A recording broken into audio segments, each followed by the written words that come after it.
Greetings from Arizona. Kali asked me to join us in satsang today.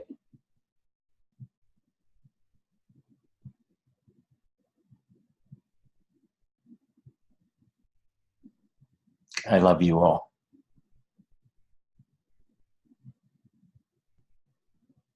This is our spiritual family. This is what Robert used to say. I say it too, because I feel it.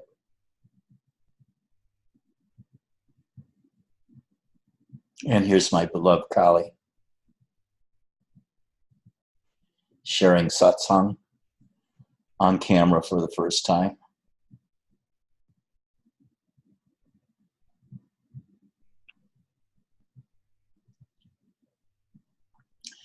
Yesterday, I felt empty most of the day. The void. Quiet, empty void. I felt very withdrawn. Withdrawn from the world. I just wanted to be with myself because there was just emptiness. And this emptiness was content. Today, however, emotions have come back, and along with it, kind of all-pervading bliss throughout my whole body.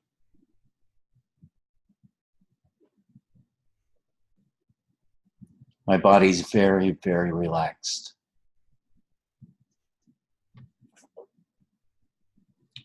Except for the insect that just flew in my ear. And when your body is relaxed like mine is, and there are no thoughts going on, because you've learned how to ignore thoughts and the importance of thoughts, they're just there, passing through. When you're empty like this, the bliss comes back throughout my whole body. It's so subtle today. I can't even call it a tingling. There's no name to put onto it except happiness, joy, bliss. But you can have joy without bliss, but this is how to describe it. I feel a sweetness throughout my body. And even that misses the point. My body feels whole, complete, healthy, devotional, and alive. The base state, beingness, as Nisargadatta called it, is very blissful. When your mind stops and you're no longer looking at all the content of your mind. I know most of us, at least most of us in the world, not this group here, they're preoccupied with what's happening in the external world all the time.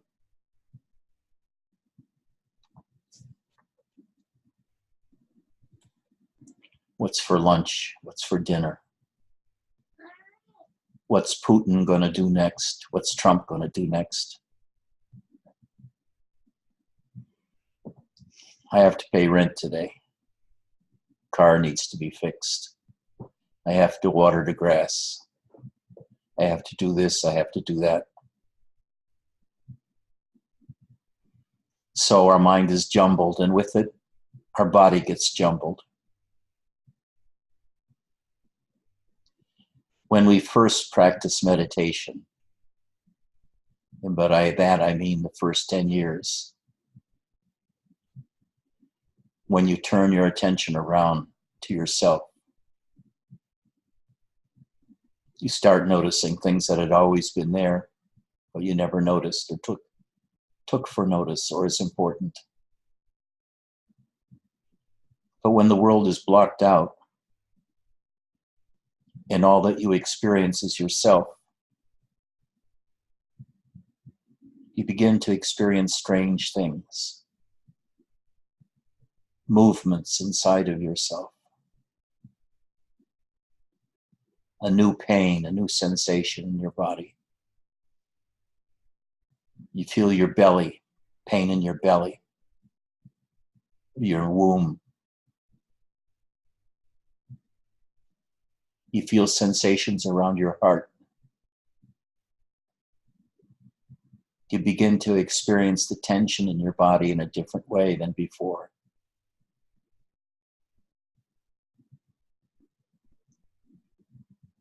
The tension is a tensing of the muscles,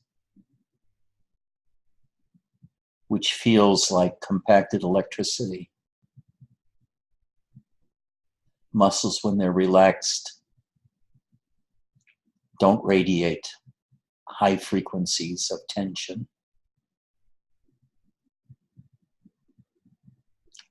And if you try to relax, it's very difficult because the tension in your body becomes the focus of your attention, and you feel nothing but the tension. Then you ask yourself how to relax, and the searching for the how to creates more tension.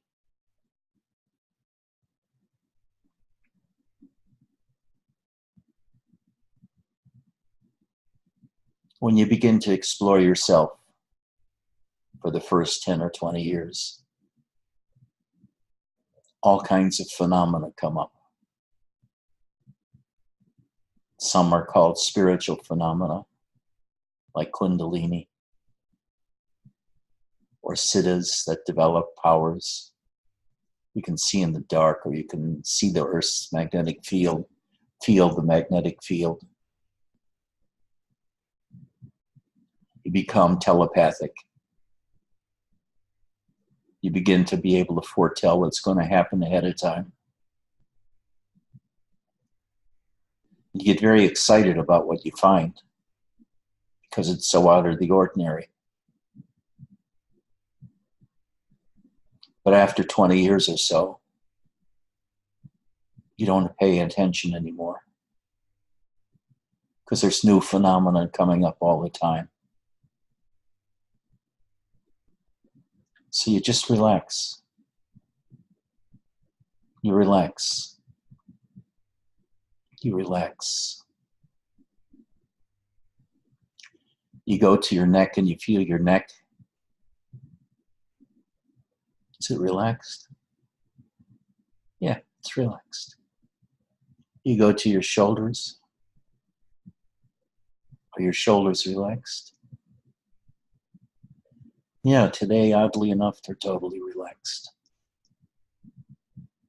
Then you go to your chest and your gut. And you ask yourself, is your thorax relaxed? And you check and you can feel the thorax.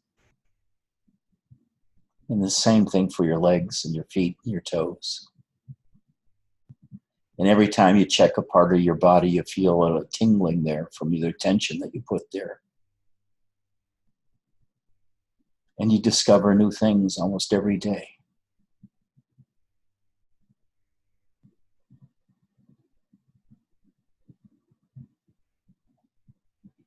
Things that most other people wouldn't be interested in. But because they're you, you're interested in it. And this is what happens all the time when you practice meditation at first, when you're a beginner for the first 20 years. And then you try to make sense of it, or at least some people do. What does it mean? What does this sensation mean? I feel dark, heavy energies. What does that mean? Is that a demon taking hold of me?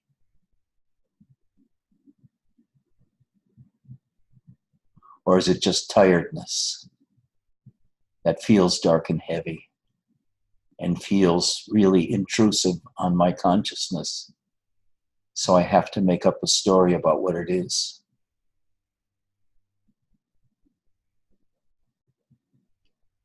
And we make up stories about everything that goes on inside of us. When we begin to see the inner light,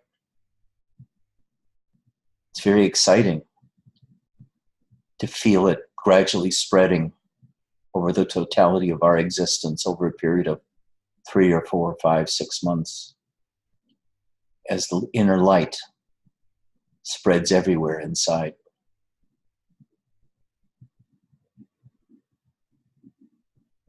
And when we first discover real emptiness,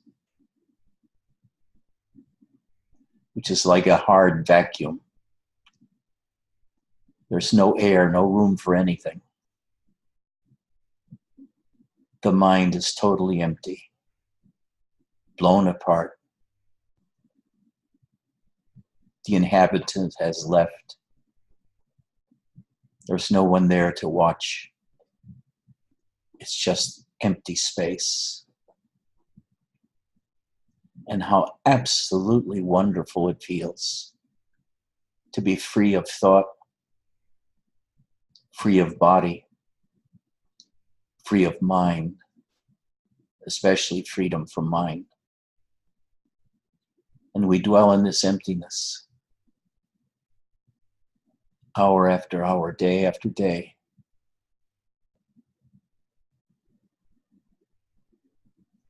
And then we have to do something. And it breaks up that feeling of emptiness. And sometimes it won't return for a week.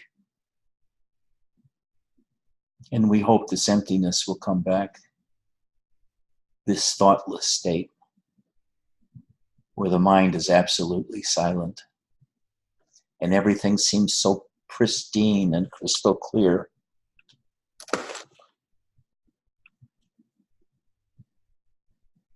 The world seen from inside in this emptiness is vast, sweeping. It includes all things.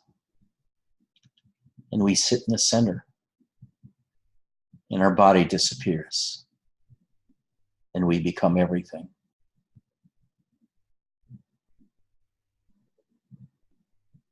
And when we come out of this state, the next day, we try to make some sense of it, and we create a philosophy that mind creates everything, or something like that. Then we write about it on Facebook. Everything is one, and one is everything. I am everything. I am all.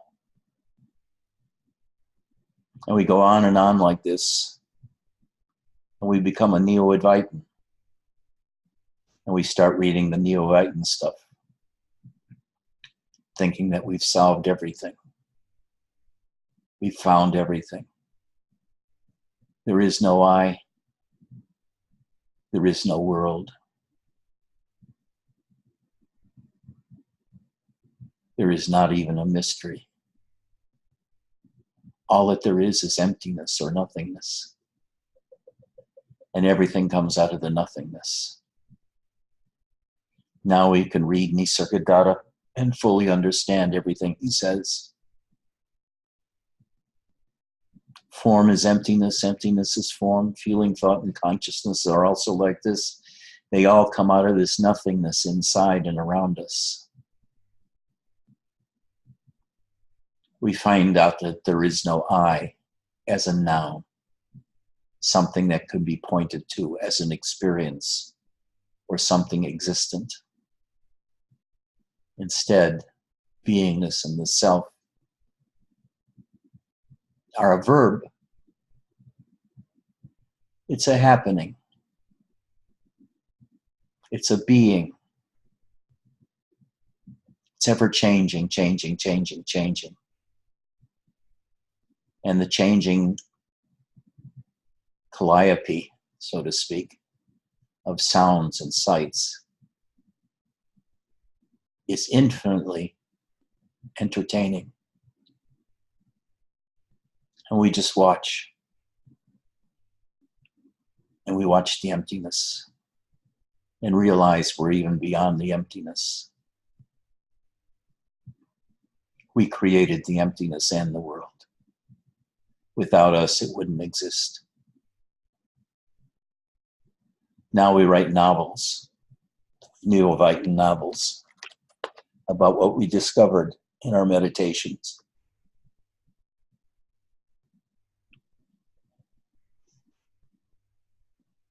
And we become very famous because our novels are so moving. And they speak to a large portion of the spiritual world, which is looking for something other than Christianity or Buddhism. And you go to Sedona, you build a big institute. You're known everywhere. You write a book called I Am Perfect. You are perfect too. Become a world-renowned author.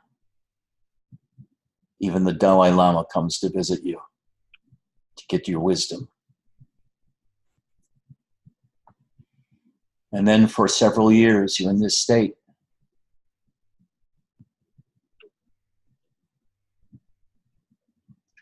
Of emptiness. And a sense of presence at the same time.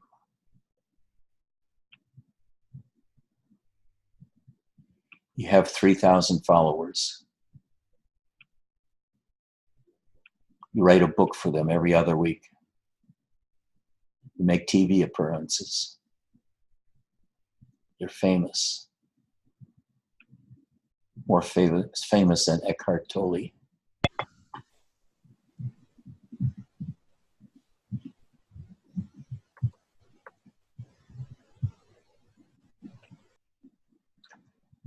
Then you sit in this emptiness for a long while. And you wonder, is this all there is?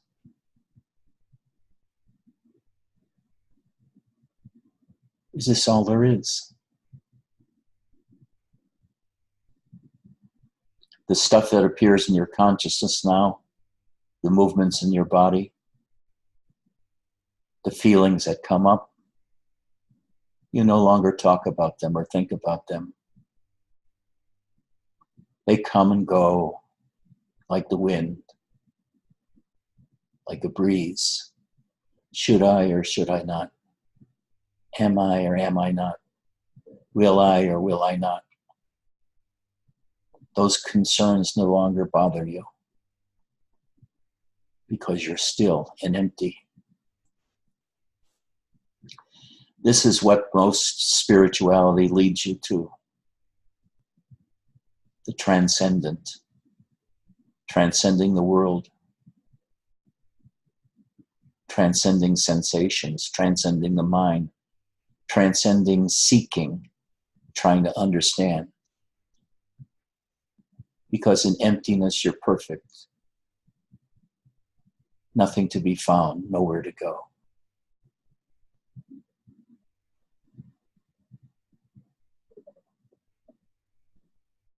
Except one day, maybe a cat appears on your doorstep. She looks helpless, disheveled. She needs help. So you help her. You bring her in. You put food and water before her. Not much, because she looks like she hasn't eaten in some time.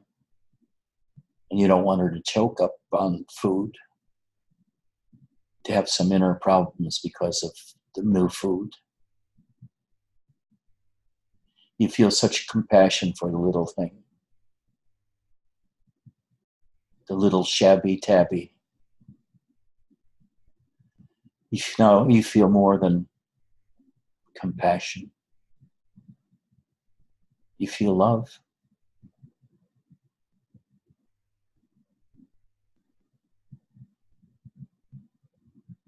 And before long, she settles in your lap Every time you sit down in the room she's in.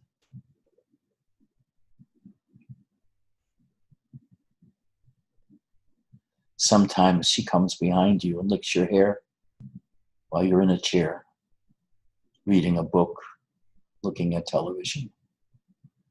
And she just licks and licks and licks. And you feel her rough little tongue licking your hair. And you know you are truly loved. You know some being really loves you.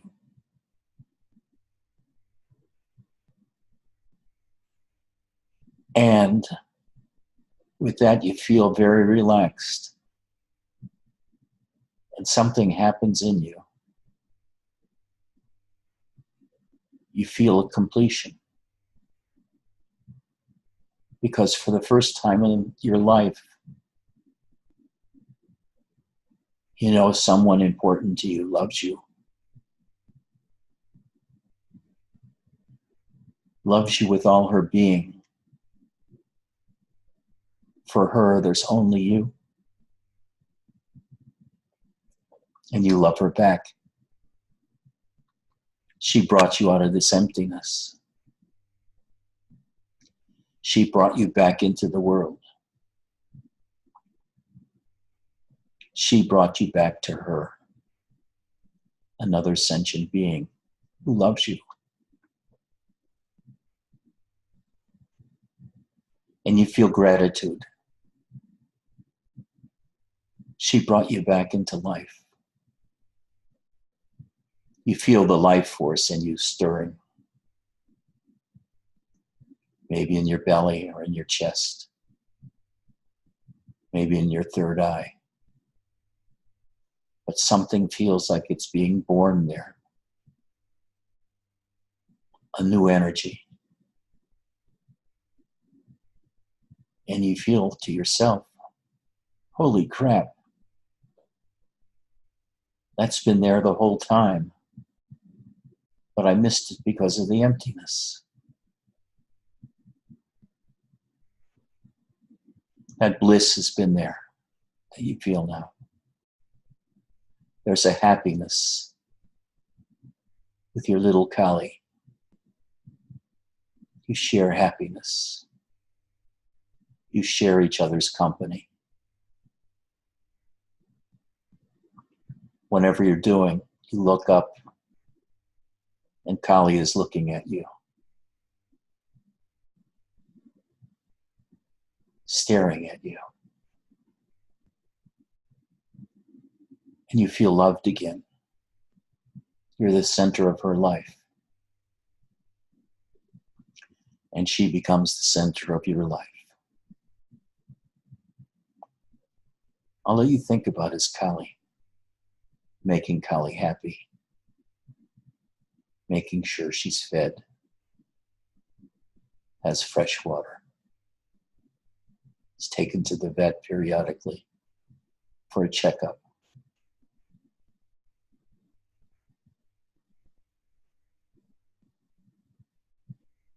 And soon you're feeling great love. The love for Kali fills you. It gets bigger and bigger, like a balloon. The love inside of you pervades your entire being and extends to the world around you. Just this great feeling of love. And then you notice something that comes as a tremendous shock. What you're feeling isn't Kali. It's your own love for Kali. You have created that love inside of yourself for this other being. That love is yours. You are love. You are love itself. And you are the energies and bliss that goes along with that love. Now you write a new book. awakening through love. Oh, she's still there.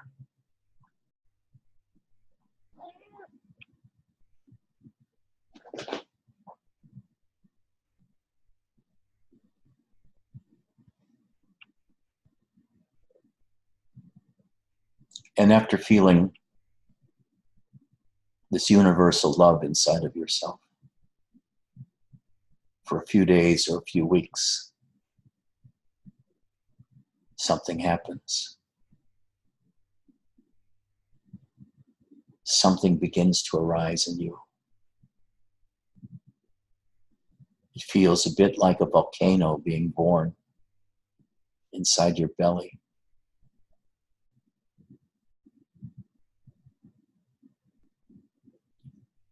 Suddenly, you feel the power of a volcano in your belly. And it begins rising. Rising as power and light. Infinite light. White light. And it rises in you. You've always had the light inside of you, but this light is 1,000 times stronger. And the power, you've always had power in your belly. That's your power center. But this is 100 times stronger. It's totally beyond anything you've ever experienced. And it arises into your heart and into your head and completes your whole being. Is filled with this love, the light, and the power. And it continues to rise and spread outwards into the universe around you.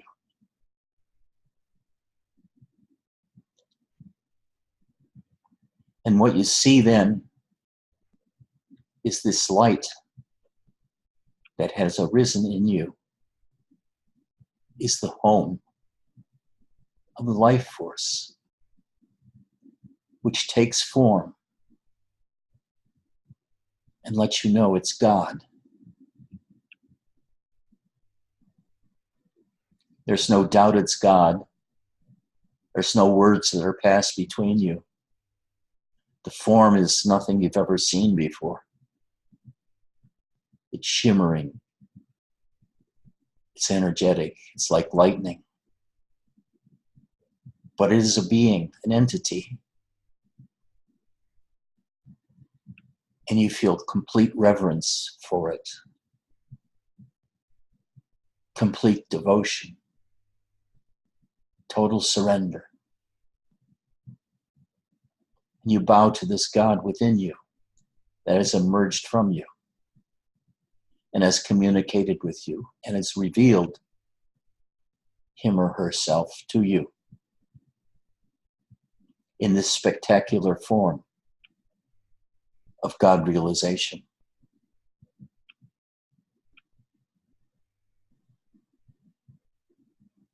And so you begin a relationship with God, who's always there now, in you, and you also feel around you. But you can see that form that you originally saw him with on that first occasion within you, like living lightning, living energy, and yet a separate entity from you. Until one day, you find out, I also have that energy within me, as me. Wow. God and I share the same material, the same energy, the same sentience.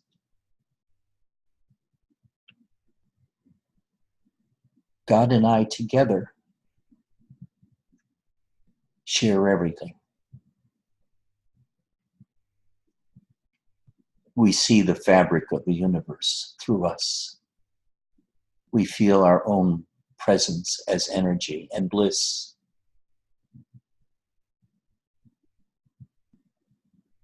We hear the sounds of the universe together. God incarnated in me,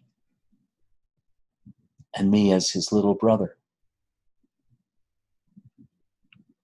Atman and Brahman together inside of me. And you feel such ecstasy, such divine orgasms. There's no words to express what you feel. No words. Maybe some music begins to express it. Some ecstatic music. But there are no words to express the ecstasy you feel inside, the bliss.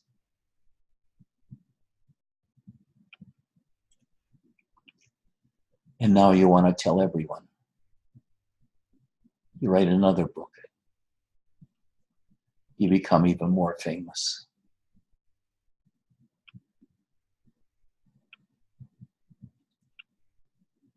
But you have to tell people to be patient when they investigate themselves. Don't look for answers or meaning. Don't try to figure out what a sensation means, what dense energy means, what pain in the belly means, what the circulating energies mean, whether you call it Shakti or Chi or Kundalini. You begin to experience all of these. You experience energies in places that nobody talks about, in ways that nobody talks about. Kundalini is well defined, but what you experience goes beyond any definitions of any particular system or chakra. There are energies everywhere inside of you, touching the universe, like fingers, like those globes that attract lightning. Your feelers are everywhere, feeling the outside world. The world is feeling you simultaneously through these energies, through your sense of presence, and through God's sense of presence. God and I are one. And I'm happy. I am so happy. And my little Kali is still here with me. She's God too. She has God within her. And it was this God which I saw in her and loved. The little kitten radiated God and love. And it awakened me out of emptiness, out of the solitude, into the joy of life, the joy of bliss throughout, the joy of God realization and the self-realization, joy and happiness of being complete, knowing that the unfolding will continue for decades as new things are constantly unfolded. But it doesn't matter now. All the unfolding is totally automatic. I don't have to do anything anymore. The seeker is gone and rests, and the unfolding takes place within and without. It's a constant change. Nothing stays the same. People come and go. Things come and go. Jobs come and go. Houses come and go. Cars come and go. Love comes and goes. But here you are and you remain with God in joy. Even this state goes. But you know it's always there within you. You just have to slow down and find it again. Find it underneath all the accumulation of mundane life worries and shackles. Because basically you're not interested in the world anymore. So the mundane world to you is just a nuisance, taking you away from yourself and the experience of God.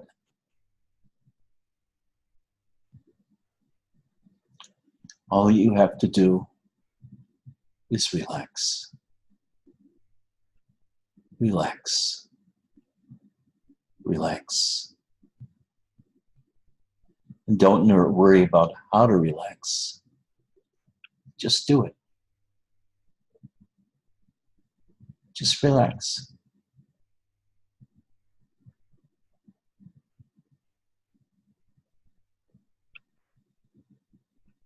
And sink into yourself. Sink into your chest. Sink into your stomach and your legs.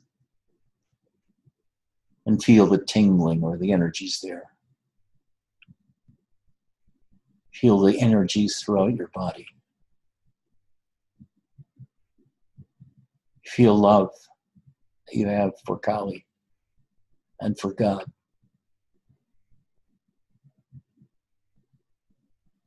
And feel blessed. Blessed because God knows you and loves you. You can feel loved by God while you love God. Even while you love Kali, it's all the same.